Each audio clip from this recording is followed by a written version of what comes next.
Hello everyone, Kurt Klein with Hallmark University here today. We're going to focus on Don Iacobucci's Marketing Management, 5th edition for BUS5332, same name, Marketing Management. We'll begin today with Chapter 1, Why is Marketing Management Important? So, discussion questions here that we'll consider are what is the definition of marketing and what can be marketed? So let's begin with that first one. Marketing is defined as an exchange between a firm and its customers. So the customer expects to pay, seeking a benefit for that payment, and the company offers the benefit and seeks a profit for said benefit. So that's our marketing defined.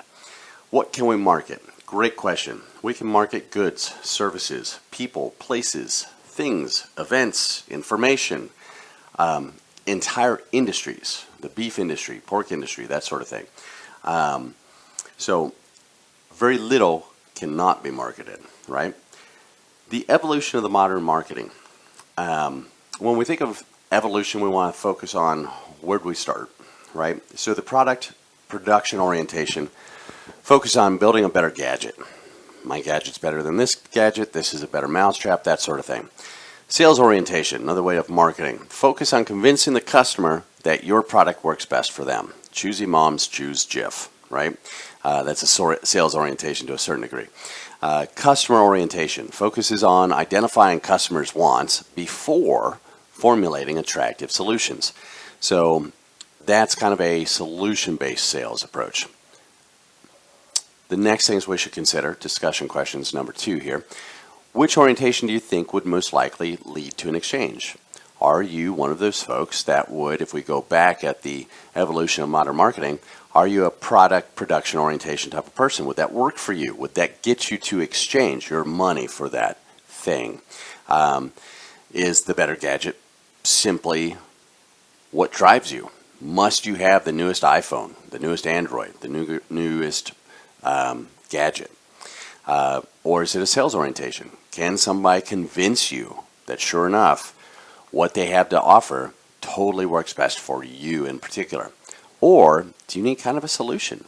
Me personally, I tend to be the customer orientation, solution sales type person. I kind of would like to know, excuse me, I would like to know that the individual that's working to get my money has a solution for a problem I might be facing. So, who do you think is responsible for marketing? Great question. Everybody comes back and they go, the marketing director.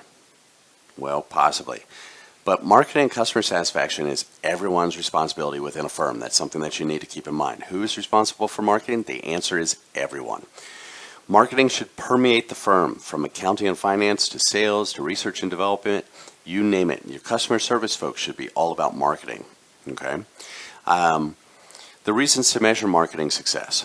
We have pressure to show results. You ensure that your chief marketing officer, given that capacity to apply that pressure, carries as much weight as the CEO, the CFO, or the COO. So the chief marketing officer should be in that same C-suite classification.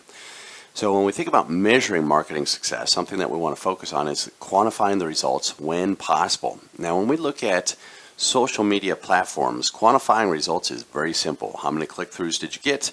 How many impressions did you garner? That sort of thing.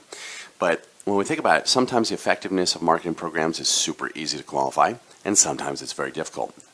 In the instance of, say, a coupon, did the coupon promotion lift the sales? Well, we've been trending around 1,000 units sold every month.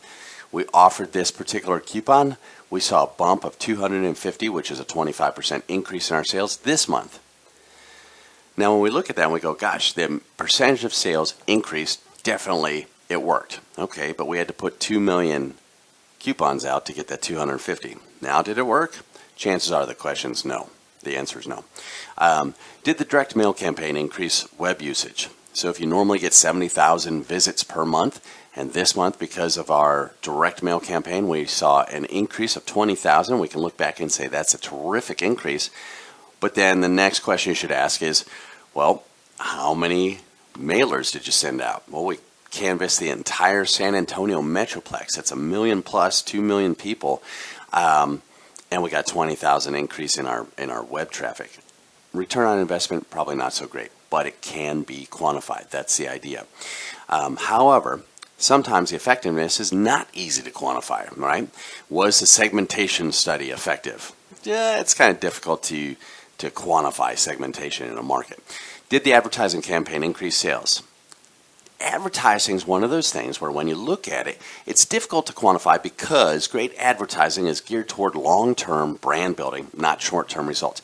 Take Nike, for example. Great company. They make awesome shoes, what have you. They're massive in their market, in their vertical. Why do they then have Nike swoosh billboards in every major market in every major city? It's not because they're hoping to boost this month's sales. What they're hoping to boost is the next time you need a new pair of shoes, in the back of your mind is Nike. That swoosh is there to just be a subtle reminder. So when we think about the ability to quantify a massive advertising campaign, you have to look at advertising in the sense that it's geared toward long-term brand building, not short-term results.